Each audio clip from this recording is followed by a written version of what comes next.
Home to Washington after far-reaching diplomatic talks in London come Under-Secretary of State Edward R. Stettinius and members of a State Department mission which joined with other allied nations in exploring post-war problems.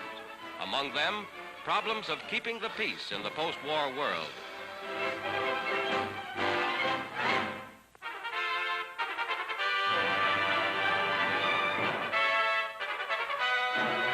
Touring amid New York skyscrapers, American servicewomen model their new year-round wardrobe.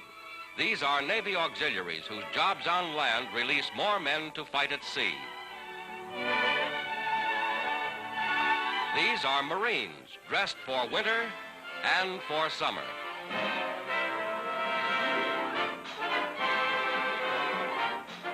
These young ladies are in the Coast Guard, and they join members of the Women's Army Corps in a garden overlooking Manhattan's Fifth Avenue.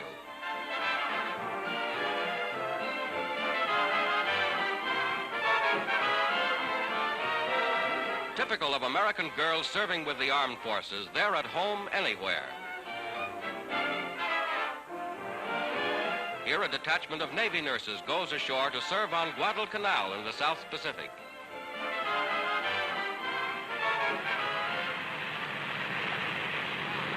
Not many months ago, this was a battleground, the first land to be wrested from the Japs. Now, with the enemy wiped out on Guadalcanal and on the defensive throughout the entire Pacific, these courageous girls join American forces carrying the war to the enemy.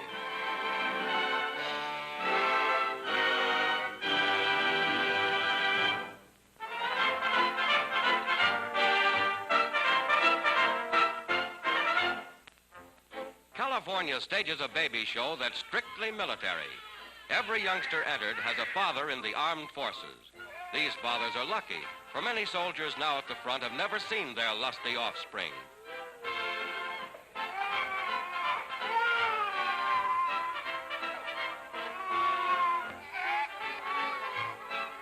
They're a pretty healthy and robust lot. As for the winners, there seems to be romance in the air. Young Americans born into a world at war, while their fathers fight that they may live in a world of peace.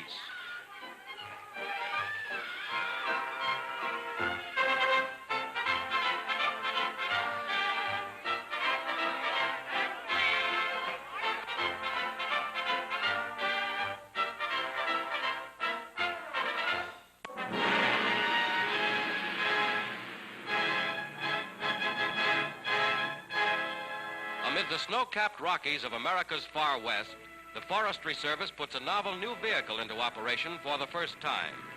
Called a cat because of its caterpillar treads, the snowmobile navigates mountain grades as steep as 70%.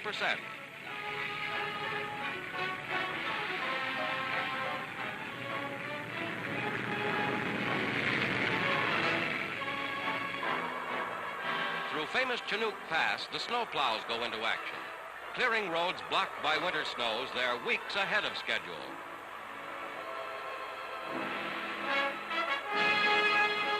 Ingenious machinery opening the highways in the land of high mountains and heavy snows.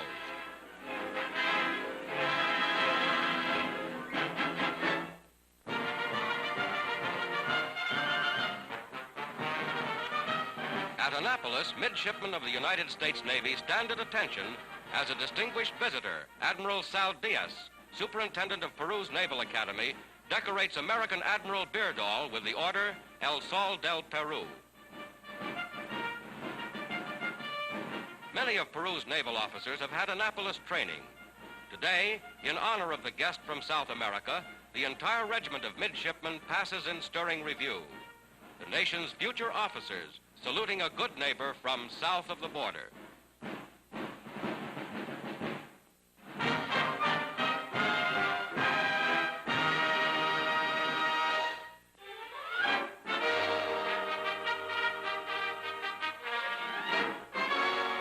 Historic Churchill Downs lures 60,000 turf fans for the 70th running of America's oldest racing classic, the Kentucky Derby.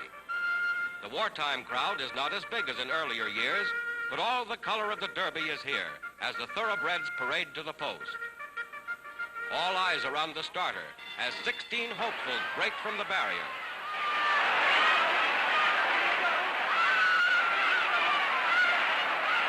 As they thunder past the grandstand, the favorites set the pace. Pensive, whom you'll see later, is trailing in 13th position.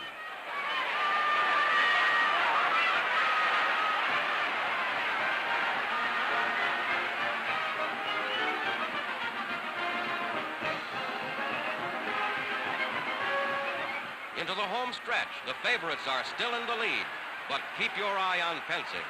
He's number 5 and on the rail. 200 yards from the wire, Pensive makes his bid and comes through like lightning. A 7-1 long shot winning the richest Kentucky Derby on record.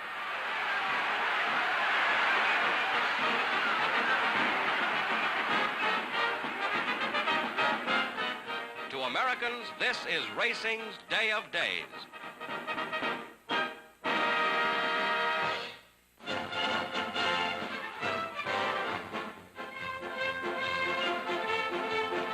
Many of Australia's famous lifeguards have gone to war. The sturdy surfmen on colorful Bondi Beach continue to stage their thrilling water carnival. Launching surfboats into giant rolling waves, they demonstrate the nautical ability for which Australians are famous. No ocean is too rough for these hardy sons of the sea.